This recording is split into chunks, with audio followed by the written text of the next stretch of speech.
welcome back to my channel, back with another video. Wanted to talk to you guys today about my day as a nurse today. Been a nurse for some years now, as you guys already know, but I had a rough day today, y'all. I had a rough day. Look, we need to talk, okay? We need to talk about this. I'll be stealing my son a little coffee cup, okay? But there's some tea, because that's what we about to talk about, okay? So let's get to it.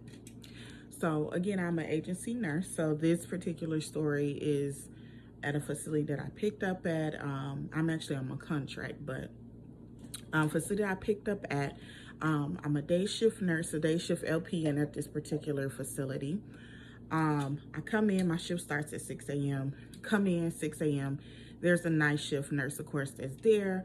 And as I come in 6 a.m., the nurse says, oh yeah, I'm just letting you know that so-and-so has passed away.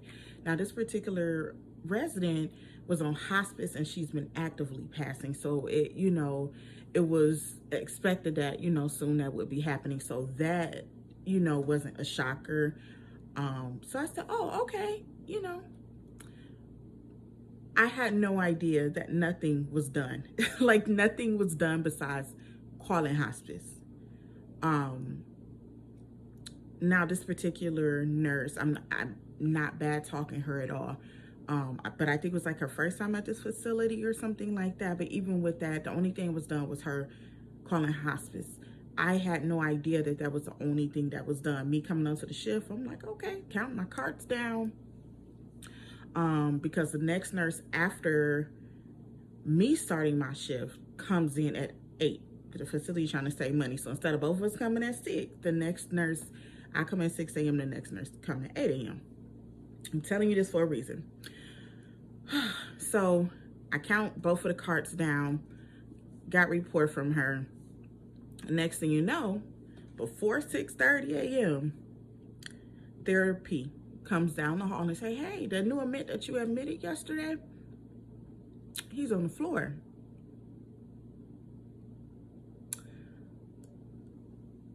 Okay, so I'm like, all right, so let me go down here. Thanks for letting me know, sir. So go down the hall, anywho, go down the hall. Man is on the floor. When I walk into the room, the man is laying on the left side. He's next to his bed. I see blood to his face. The man is blind, very hard of hearing. He has a Foley. Just a couple of things that's going on with him. So when I see the blood, when I walked in the room, I'm not sure if the blood is from, maybe he snatched the Foley by accident when he fell. Is the blood from hitting his head? I could not tell because there was blood on his face, not actively bleeding, but blood on his face, blood on his arms, and blood over his sheets, okay? I'm telling you this for a reason. So then I come in and I ask him, hey, so-and-so, how did this happen? What's going on? He couldn't tell me what happened. He said, I don't know. I said, did you fall? Yes. Did you hit your head? Yes. Okay, well, we're going to have to, evaluate you, get your vitals, more likely have you go out to the hospital. So, took care of him, got him back in bed, called the doctor. Doctor said, yes, send him out to the ER for a treatment and eval. So I'm like, okay, let me call the ambulance, get things going. Now, by this time, it's almost 7 a.m. I'm walking towards the nurse's station. I already done called the doctor, made sure the patient was safe, had the CNA with him. I called the ambulance. So I'm walking back to the nurse's station to get paperwork together. By this time, the director of nursing, comes into the building. So I said, hey, did you hear about so-and-so? They said, yeah, they just told me that, she passed. And I said, okay, yeah, just letting you know. And also so-and-so, don't want to violate any HIPAA, but so-and-so, the new admit, he was on the floor. There was some bleeding, not a lot of bleeding, but there was some bleeding. We couldn't really tell exactly where it came from. But he did say he hit his head. So I called the doctor. We got to send him out, right?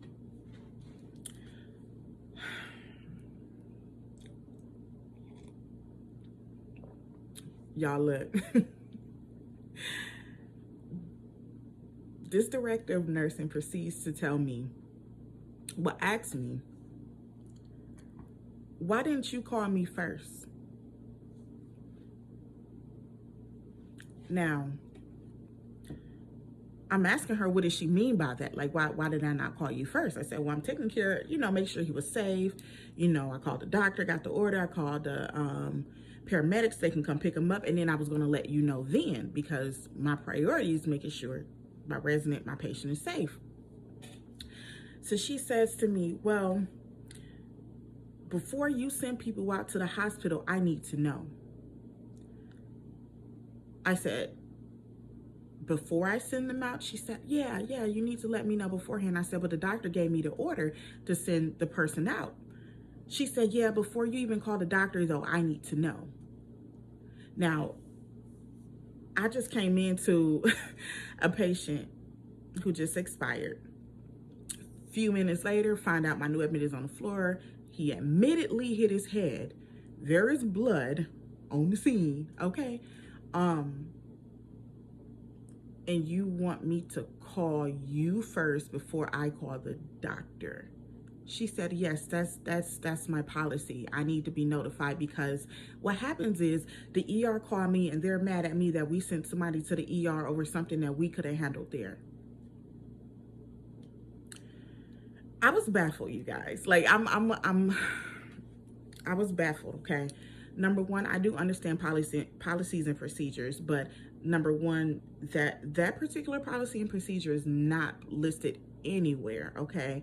I've been picking up there for months, and nowhere is it listed, documented at all that I need to call the director of nursing before I call a doctor over someone who had an unwitnessed fall, stated they hit their head, and there was some bleeding. Y'all, this is my first time ever hearing something like that, okay? Notifying the DON of the incident, yes, but letting you know before I let the doctor know of somebody hitting their head, admittedly hitting their head, unwitnessed fall, and there's bleeding. I need to let you know. I'm repeating this for a reason, because I'm trying to make sure maybe I'm being delusional. Maybe I'm a little off. I don't know. But in that particular instance, I need to call the director of nursing before I call the doctor, before I call emergency services. And she said, yes, because I'm your RN supervisor.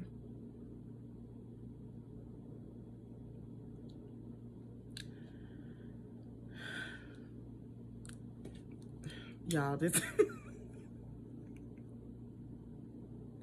I don't get it. I don't get anybody else have this policy.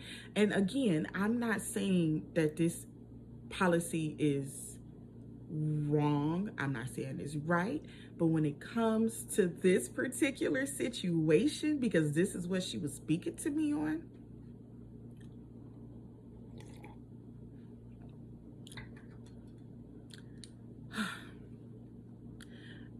after a while, it's like, look, I can't keep the bang with you, lady. Like, of course, I can't say that to her. I'm being professional. I said, well, this is the thing. These are the facts. It was an unwitnessed fall. He admittedly hit his head. There was bleeding. I called the doctor, got an order for, emergency room eval and treatment. I called the ambulance. They're on their way. These are all the facts. I need to go print out my paperwork. So I politely stepped off out of her office to now go print my paperwork, because at this point, it was no point to continue to discuss this with her, because, okay, yeah, maybe this is something we need to discuss if I'm going to, continue my contract here. However, like, it wasn't the time for it, okay? When there's an emergency, a serious situation, I'm not going back and forth with you. I have no ego. My point here is to be a nurse. That's what I'm there to do, okay? So I'm going to be a nurse, okay? So anywho, I'm printing out the paperwork. I get back down there to him. At this time, of course, I still have a whole hall of people that I have to give medication to. I have diabetics that need the, blood sugar check, insulin, blah, blah, blah. However, I stationed my cart right there by his room because, again, while we're waiting on the ambulance, we still have to continue to do neuro checks, check on him, make sure all is well, blah, blah, blah. So we did that. So, mind you, along with all this going on, I'm still the only nurse, minus the DON who's not gonna, okay, whatever. But I'm the only nurse that got keys to these carts. So I'm still responsible for this hall and another hall until y'all other floor nurse comes in at 8 o'clock. So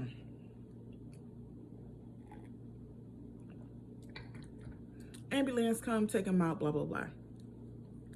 So now I'm like, okay, I can get back to the program. We are nurses. I'm not going to stress over anything. House has been notified of my person passing. They're on their way. I'll do my documentation, when I have time to catch up on it, but I'm gonna get it done today. My man that fell, I no longer have to, constantly do neuro checks on him because now he's out at the hospital, blah, blah, blah. So now at this point, I am tending to everybody else, because I still have to continue on with my day as a nurse, because these things happen in nursing. So I get down to get everybody meds done, getting everything together, and I'm saying, okay, this is a good time for me to document. I sit down. Mind you, at this time, it is in the 9 o'clock hour. My day started at 6 a.m. with those things going on. And then I was told, of course, the next nurse come at 8 a.m., which has never happened. After all this time that I've been here, there's not been a nurse that actually showed up at 8 a.m., okay? Which means I am the nurse for both halls until then, technically, because I got the keys. So I sit down and I'm charting, I'm doing my instant report, doing everything I need to do for my fall. And the DON, it's like, hey, you got the keys to the other car? Yeah, can I get them? Okay, here you go. Boom. The other nurse didn't come in, whatever. Gave her the keys. And so she asks me, have I taken on the other hall just one diabetic? Shar, did you take the blood sugar for so-and-so? I said, no, I'm down this hall. She said, yeah, but since you come in at 6 a.m., I need for you to also check the blood sugar, the one blood sugar down the other hall. Y'all, look, at this point, I'm like, is she nitpicking with me? I just didn't realize what was going on at the moment, y'all, because I'm already coming down from my adrenaline rush from everything happening as soon as I got to the door. And I said, when I come in at 6, I need to come over there and check that blood sugar, then come over here and tend to the people over here. She's like, yeah, because you're the 6 a.m. nurse. At that point, I just turned my head because for many reasons. Number one, that's not my responsibility, okay? If breakfast is served at 8:30 and you have a nurse coming in at 8, that's that nurse's responsibility. You're in the door at 7, honey. If that person not there, technically you can get on that cart and pass those meds and check that one, or at least check that one blood sugar, okay? So I'm like, okay, at this point, is she nitpicking or is she serious? Because I've been coming here for a while now and this has never been discussed. Like, oh, Char, you have to go over there and check this blood sugar. Mind you, my day has already been crazy with my incidents that happened. So I'm sitting here like, okay, so this woman been here since 7 a.m. I dealt with the hospice lady patient passing, no help. I dealt with the fall, no help. Didn't even ask for it. Why? Because I'm a nurse. I'm gonna take care of my stuff. You sat there from 7 a.m. to almost 9 a.m. No, it's about 9 a.m. While I tend to these emergency situations on my own, like a big girl, and you're bothering me over one blood sugar that you could have been tended to, that you was fully aware that the other nurse was not there to do just yet. Y'all, oh my God. It's like, places. These places, y'all, like,